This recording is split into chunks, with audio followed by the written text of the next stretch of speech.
Voice of America. የኢትዮጵያ መንግስት የጸጥታ ኃይሎቹ በኦሮሚያና በአማራ ክልሎች እና በሌሎችም አካባቢዎች የሚወስዷቸውን ከመጠን ያለፉና አስፈላጊ ያልሆኑ እስከ ግድያ የሚደርሱ እርምጃዎቻቸውን በአስቸኳይ እንዲያስቆም ጥሪ እንዲተላለፍለት የሰብአዊ መብቶች ተሟጋች የሆኑ ተቋማትና ቡድኖች ዛሬ ጠየቁ።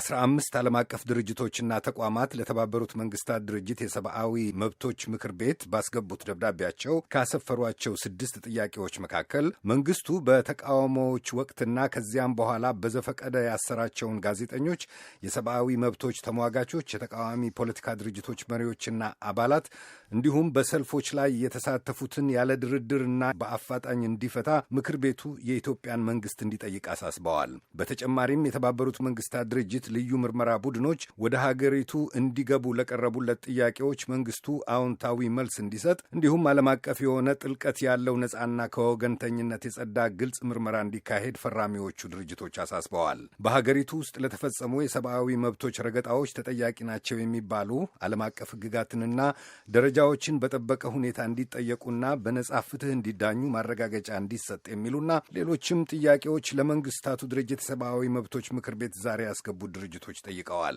ደብዳቤውን የፈረሙት አምነስቲ ኢንተርናሽናል፣ ኢትዮጵያ ውስጥ ለሰብአዊ መብቶች መከበር የሚሟገቱ ማህበር፣ ሲቪከስ በሚል ምህጻር የሚጠራው የዓለም የዜጎች ተሳትፎ ጥምረት፣ የሲቪል መብቶች ዘቦች እንዲሁም ለዘቦች ዘብ ቁሙ የሚባለው ተቋም፣ የምስራቅ አፍሪካና የአፍሪካ ቀንድ የሰብአዊ መብቶች ተሟጋቾች ፕሮጀክት፣ የኢትዮጵያ ሰብአዊ መብቶች ፕሮጀክት፣ የሰብአዊ መብቶች ዓለም አቀፍ ፌዴሬሽን፣ የሰብአዊ መብቶች ተነሳሽነት ድርጅት፣ ፍሪደም ሃውስ፣ የግንባር መስመር ተከላካዮች የደህንነት ጥበቃ ኃላፊነት ዓለም አቀፍ ድርጅት፣ ሂዩማን ራይትስ ዋች፣ የሰብአዊ መብቶች ዓለም አቀፍ አገልግሎት፣ ድንበር የለሽ ሪፖርተሮች፣ የስቃይ አያያዝ ተቃዋሚ ዓለም አቀፍ ድርጅት ናቸው።